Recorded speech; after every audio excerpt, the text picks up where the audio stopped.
Hello, you guys. Fabio Hart coming back with another live video. And guys, excuse my hair, it's a mess. Excuse me, but what I want to talk about in this particular live, you gotta excuse me. I'm just getting done eating lunch, so I'm feeling a little stuff. But what I want to talk about in this video is securing the bag. Okay, and I was on a Zoom call, right? I was on a Zoom call with a friend. Hey, Kelsey, how are you? Welcome, welcome. Go ahead, guys. Make sure you like this live, right? Share it, subscribe, all of that stuff. I will greatly appreciate it. So I was just getting off the phone um, with a friend of mine, and you guys probably heard me talk about him before. He has a security company, right? He does security. And I remember back when he first started and we was talking about it and everything. So we're on a Zoom call today, like a video call. And he asked me, he say, Fabio, my employees are like just doing the absolute most. Like they walking off the job. They're not doing the job functions to the way that is set up for them to do it, whatever. So he wanted my pointers on it. So I asked him right off the rip. I say, well, how much are you paying them? And he told me the Michigan minimum wage. So I say, whoa. I say, that's all you paying them? He say, yeah, that's what I'm paying them. So I asked him, how much do we get per man? For the manpower, like how much, what's the equivalent, like the breakdown of how much you get per employee. So he told me that. So I told him, I say, well, out of what you get potentially for per employee, you only pay them the minimum wage? He said, yeah. So I say, well, that's why you're losing them. That's why you're losing them.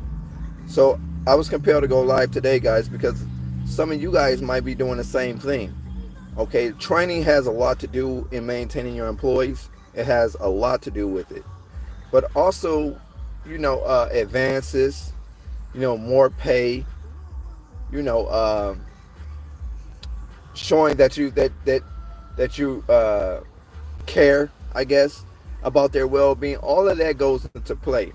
Like my team, I have a very, very low, and I operate in Ohio and Toledo and Michigan. I have a very, very low turnover rate. Okay, security, cleaning. These are the type of industries, the type of service businesses where people will hop from service company to service company. Right? You don't pay them well. They say, "Fuck this! I'm gonna go over to whatever franchise, or I'm gonna go to whatever security company." Right? They will hop from company to company if you don't pay them well. Okay. Now the thing is, even with he has supervisors. He paid them very low. They not minimum wage, but he pay him low. So I told him, I said, you need to bring the wages up. Okay. If you pay a guy what he or she is not worth, they're bound to F your company up. They're not gonna take it serious. They don't care if you fire them. They don't care because they feel like I'm not getting paid anything anyway. Right? So again, for you guys that have service business, might not be cleaning, or it could be cleaning, or whatever the case is, make sure you guys analyze what you're bringing in. Okay, so whatever you charge your monthly, you break down your monthly expenses, right? Business expenses, personal expenses, whatever the case is. Make sure you pay your man or your subcontractor, your employee. Make sure you pay them well. Okay, I'm not saying you got to pay them top notch, right, or pay them above and beyond, right? But pay them well, pay them decent. Okay, and that could be just a little step above minimum wage, right? An extra $1.50, $2 above minimum wage. Okay, because I'm telling you right now, it's going to be very, very hard. And I'm not saying it's impossible to do, because I know some successful people who've done it. But it's going to be very, very hard for you guys to go out here, solicit contracts, pick up contracts, do the work yourself, handle all of the administration aspects of it. It's going to be hard for you to wear all of those hats for a very long time. Your ultimate goal in getting into business is to make a what? A profit, right? Well, in order for you to make a substantial profit in this business, you want to be able to delegate this workload out via a subcontractor or an employee. Okay? Now, you probably heard me talk about this before, but I wanted to go live about it because this is probably one of the most important aspects of your cleaning business, right? So once you do the DBA, you get your EIN, you get everything running, right? You get maybe 2 or 3 contracts, okay? Like I said before, and I'll say it again, I work generally, or used to at this point, but I usually work 30 to 60 days in. That allow you a month or two of revenue that you don't have to pay out. Okay, you work 30 to 60 days in. That way you can get yourself trained on this facility, what to do, etc., etc. That way, when you bring somebody from the outside to hire them in, it'll be easy for you to train them. I talk to so many people off of YouTube that email me. They say, Fabio, look, I understand what you're talking about, dude, but look, I don't want to do any work. I just want to handle the business aspect of it. Again, you have to wear those hats. You have to wear those. It's paramount. You have to wear those hats. Okay? So you're going to have to be able to do some work, because how am I going to be able to train you if I don't know what to do? If I haven't done it, how am I going to be able to train you?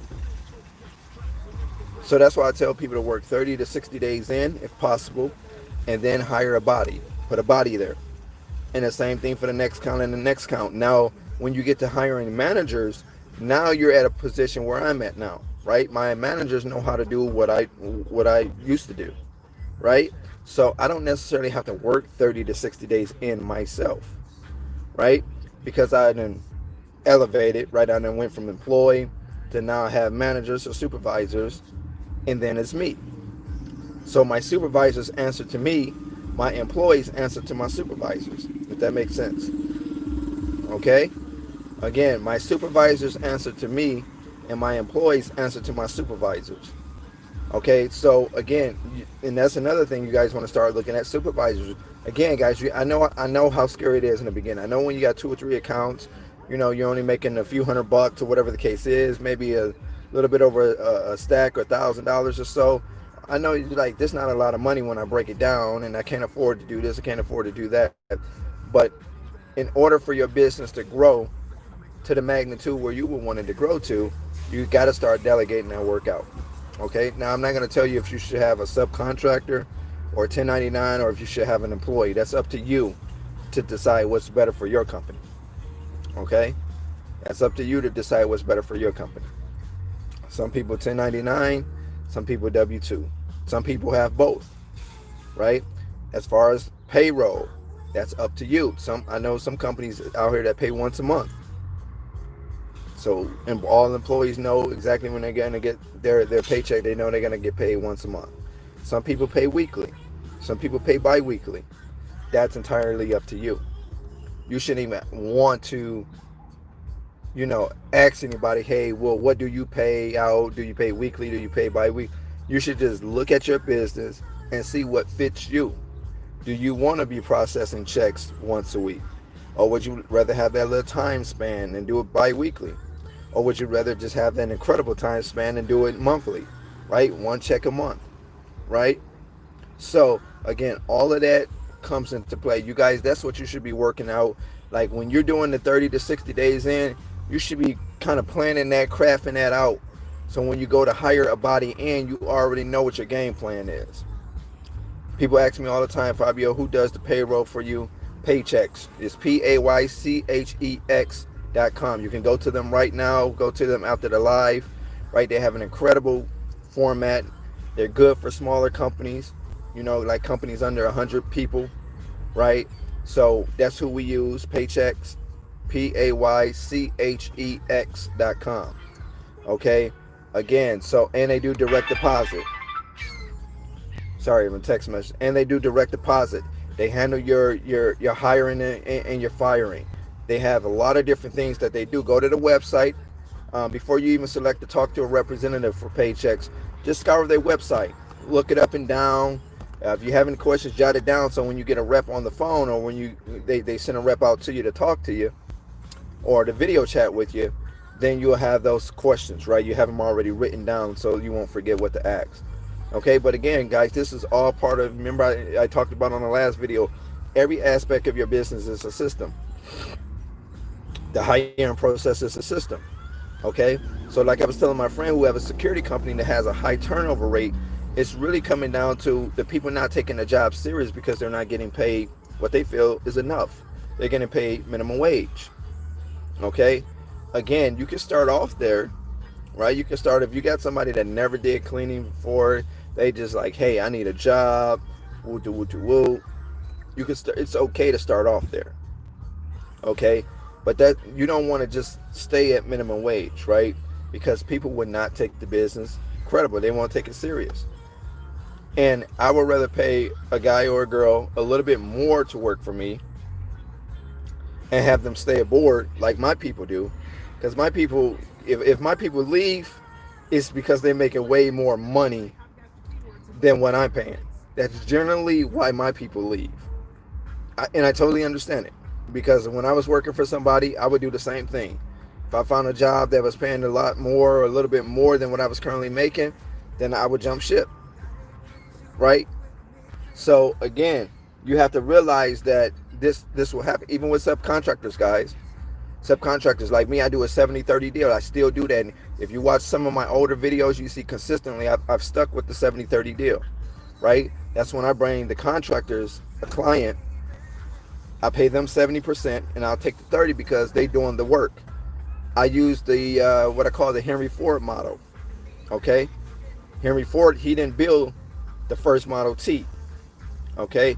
But he assembled the people to build the Model T to do what he didn't know how to do, get the credit for it. So I'll take that philosophy, right? So when I got a carpet cleaner or I got a whatever, an exterminator, whatever the case is, and they do a job for me, I pay them more. Even though I'm the one that brought them the deal, I brought them the client, I pay them more because they're going to do a fantastic job for me, right? So when the client walk in the building tomorrow, walk in the apartment or the home tomorrow, he or she, they're going to be like, well, great. They, you know, Hollywood Janitorial did a great job. They're not going to say, oh, what third party company did he use? Right? They're just going to say, I did a great job. My company did a great job. And guess what's going to happen? They're going to refer me to other, excuse me, they're going to refer me to other people. Which in turn, I'm going to take those people and still stick to the 70-30, right? I'm going to go get the same subcontractor that I used to do their place to do the referral places. And that's how you build networks. That's how you build connections, right? Powerful alliances, okay? Like my subcontractors, I don't want to jip them out of any money, right? Especially if they do a fantastic job for me. They do a great job for me. I get the credit, right? They get paid what they worth, right? And it's a win-win situation. Now just think if I just pull it back on the contract and I tell them, hey, you know what? I want to pay you 30% and I'm going to get 70%. Some people might take it, right? Because they looking like, well, some money is better than no money, right? But I realize that they have a business too, right? They want to build their business. Again, building powerful alliance and powerful networks, okay? The greedy become the needy. The greedy become the needy. It's when you become so greedy that you want to keep so much of the revenue, so much of the money, and you don't pay out, then you'll F around and have a Cash Money Records situation. For those listening to hip hop and rap, you kind of know Cash Money is dissolved, right? Cash Money Records. That's Baby, Slim, Lil Wayne, the Hot Boys, right? Cash Money didn't want to pay the revenue out to its artists, and what the artists do? Haul ass. Whether they went to another record label or they started their own record label, they got out of there, right? You don't want to become that. You want to be able to pay your people. Pay your people. Money is the motivating factor. Because at the end of the day, I don't care how many gift cards you give them. I don't care how many sporting concert tickets I give my employees. That's all nice. That's just an add-on as far as they're concerned. But they're not there to get any tickets, right? They're not there to get any souvenirs. They're there to get the bag. They're there to get the check. And you have to realize that. So again, come on guys, let's get these likes up, guys. Come on. Let's get these likes up. So that being said, when you hire somebody on, you can start them off at minimum wage, which is what I've done. But you tell them, hey, 60 to 90 days in, if you stay, in with me for 60 to 90 days, guys, then you're up for a raise, whatever that raise is, a dollar raise, 75, whatever you decide to do, right? Now, if they agree to that, now they already know, well, I'm going to stay here at least 3 months or whatever the case is because I'm up for a raise, okay? The reason I say is the way you say, you don't tell them I'm going to give you a raise because their job performance uh, may not be there, okay? So you don't want to give anybody a raise that's not performing on the job. Okay, so that's why I like to tell my people, you up for a raise in 60 days or 9, whatever we tell them, right? Okay, so that just let them know that it's possible for them to get a raise within that time frame. So hopefully this stuff is making sense, guys. Like I explained to my homeboy. So Fabio, what's your website? I don't have a website. FabioHart.com. It's just my personal thing. But so like I tell my people all the time, or like friends and associates, pay that man what he's worth. Pay that subcontractor what he's worth, right? Just pay them what they're worth, right? Because they'll stick around and they'll always be there when you need them, okay? They'll always be there when you need them. Like I say, in my business, I have a very low turnover rate. Very low. Like I don't have a problem with, people just kind of walking off the job and leaving me stuck. Now, I mean, it's still a business, so I still have issues, right? I get call offs and different things of that sort.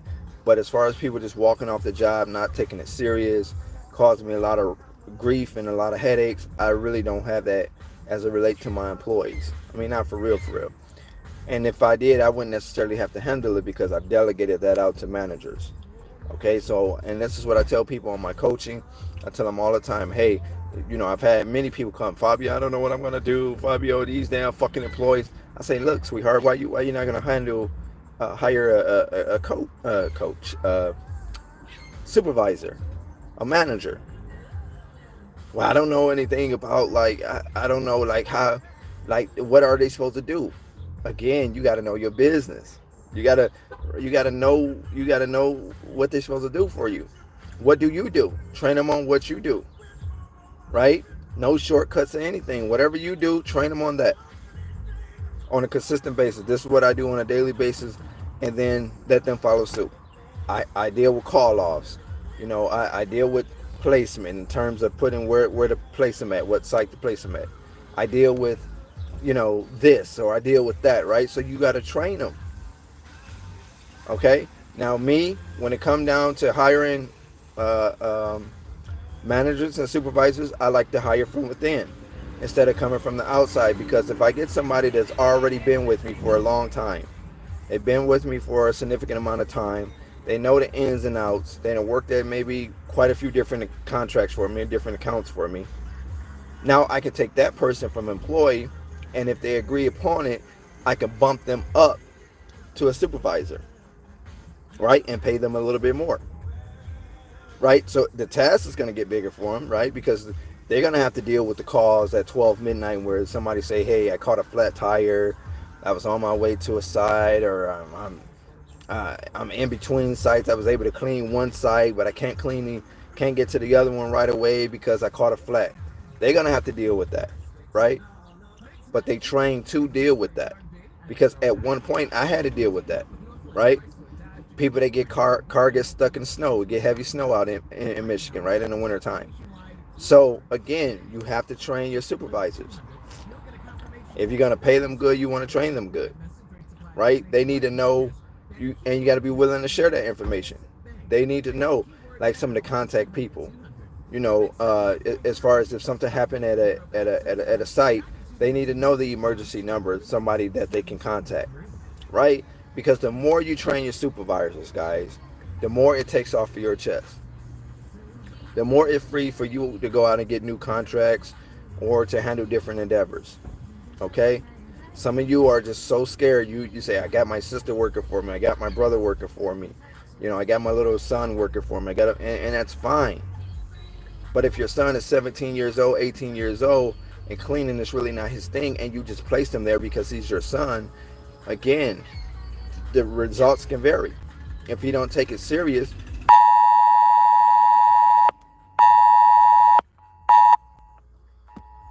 sorry guys, I got this emergency thing here. So if he don't take it serious, he's not going to perform the task to the level that he should perform the task at. Okay, so you guys, again, you have to be aware of that. I hear a lot of people, they hire the family, and that's good as long as the family can perform the task, make you look good, right, from the outside looking in. Okay, so again, like I say, don't be afraid to hire. And I know how I feel, especially when you put so much time in to get these contracts. Now you got the contracts, you don't want to lose them, so you're walking around on pins. I know how that feels, right? But when you start building systems, as you often hear me talk about, you have to have these systems in place. Then it gets a little bit more smoother for you. Things run a little bit more on autopilot for you, right? That's how I'm able to be in Michigan and have contracts in Ohio, and I still get that monthly check every single month, right? I delegate out. We do a lot of Zoom calls now with my supervisors, even some of my employees. Check in with them. I try to get to know them. Hey, I'm Fabio. Oh, so you're the owner. So some people never even seen me before, right? So and I'm talking to them on the video chat. How do you like the site? What's new? What is something that we could look out for? These are certain questions that I like to ask. Same thing with my supervisors, right? We can't do really the boardroom thing no more, the whole COVID thing. So everything is kind of handled on the Zoom, right? So again, don't be afraid to do that, guys. Don't be afraid to ask your employees, how can we make things better, right? Because they're on the front line. They're the ones that actually that's doing the work. Ask them, have they heard any rambles or any politicking going on in the company? Have anybody told them anything? I'm nosy as hell when it comes down to that, and the reason being is sometimes your employees become somewhat cool with the client, with the staff member, right, or the staff members. And sometimes what happens is the staff members share information with your employee. Well, sometimes that information is information that you need, right? So they might not text you or call you and say, hey, Fabio, I heard this. But if you do get on the phone with them and you ask them, or, you have that open line of communication, either between you and your employee or your employee and your supervisor, they can put them up to speed as what's going on. Like, I don't know how many times I've heard people to say, well, or had people to say, well, this company, they're thinking about going with another cleaning company. They're thinking about going with another cleaning company. That raised my eyebrows, because I damn sure don't want that to happen, right? I don't want to lose the check. I don't want to lose the bag, right? So now I have to figure out what's going on between me and the client. What makes them want to go with another company, right? Is it the workload? Is it how we're performing the task? I'm sure it's not that. But if it is that, then now I got to readjust the training. I got to see what we're dropping the ball at. Okay, so again, guys, in business, you're gonna wear many hats. In the beginning, if you feel like this task is too big for you and you can't wear these many hats, get you an online business, right? Where you can set up a Shopify and you can sell lashes and hair and different things, or you can sell CDs, whatever. OnlyFans or something where it's just you, right? If you got to promote it, you got to be the one, whatever you're doing, right? Because again, with this business, you're dealing with people. With this business, you're dealing with people. With this business, you're dealing with people. And I said that many times because so many people that's on especially in my coaching, they say, Fabio, I just want to run the administration part. I really don't want to deal with the people. And I say, I hate to tell you, bud, but you're going to have to deal with people. Hey, well, I really don't want to do it, but I hear what you're saying, but I really don't want to do it. At some point, you can release yourself from that, right? Once you start building, right? You start structuring, right? You start having a system in place, handling your employees, who's going to deal with the contact people, who should the contact people call, you or your supervisors, right? All of that is what you have to plan out, okay? And what I'm telling you is, it's not an overnight process, okay? I'm not saying when you get off this line, this live, you'll be able to go ahead set that up, but you can start the process, if that makes sense. Okay, so again, like I say, guys, like I was talking about at the top of the video, pay that man what he's worth, or pay that gal what she's worth. Okay, because they will go the extra mile when they feel like they're being paid right. Right, you will have less call offs. You know, the vibes will be great. You know, but you got to pay them what they're worth. Again, I'm not telling you not to pay minimum wage. You can start off at minimum wage. You just don't want to end at minimum wage. Okay?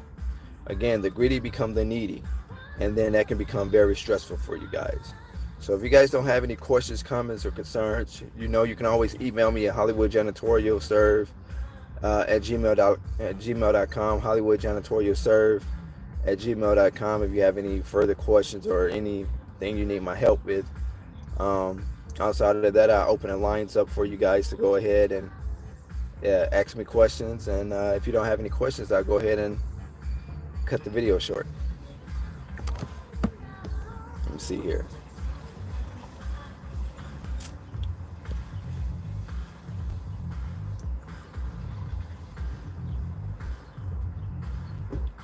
Guys have any questions?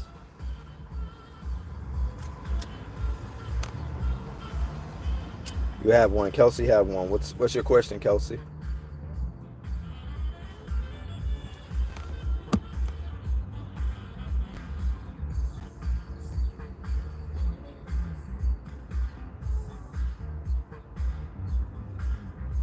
You guys have any questions? Any questions, you guys?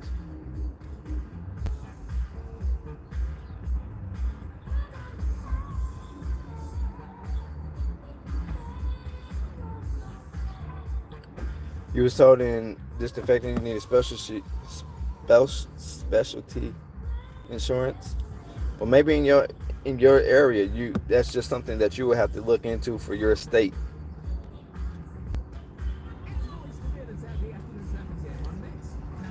General liability don't. Okay, so you can get with your insurance agent, and he or she will be able to direct you in terms of what you would need in terms of doing disinfecting in your area. The pesticide service, right? So you'll get with your insurance agent or whoever your insurance personnel is, and they will be able to explain what specific insurance you need, because in my area, my general liability cover that. So it's not a specialty insurance that I need per se in my area.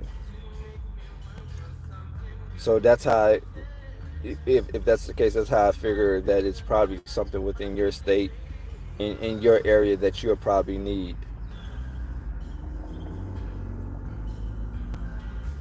Anthony, hey Fabio. Got my first client, deep cleaning, disinfecting. Very good, very good.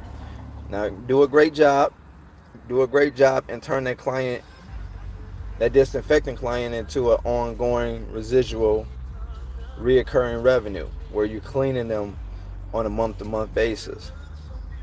So do what I call go in there and show up and show out, right? Do an excellent job for them. Give them more than you charge for, okay? Go above and beyond. And that's really how you maintain and how you really keep a client, is when you kind of go above and beyond in our service industry. Because there's a lot of people that do what we do, but they may not be able to do how we do it, right? Do it like we do it. Okay.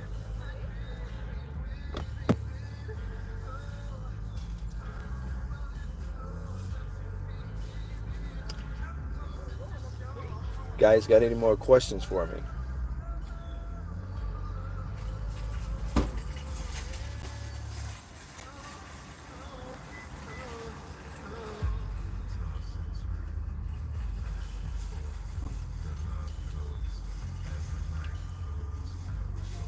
Any more questions? Any more questions? All right, guys. Well, that'll go ahead and wrap it up. If you have any further questions, you can always email me at hollywoodjanitorialserve@gmail.com. hollywoodjanitorialserve@gmail.com. The only person that can ever stop you from starting up your own dreams and making it to the top is you. Take care.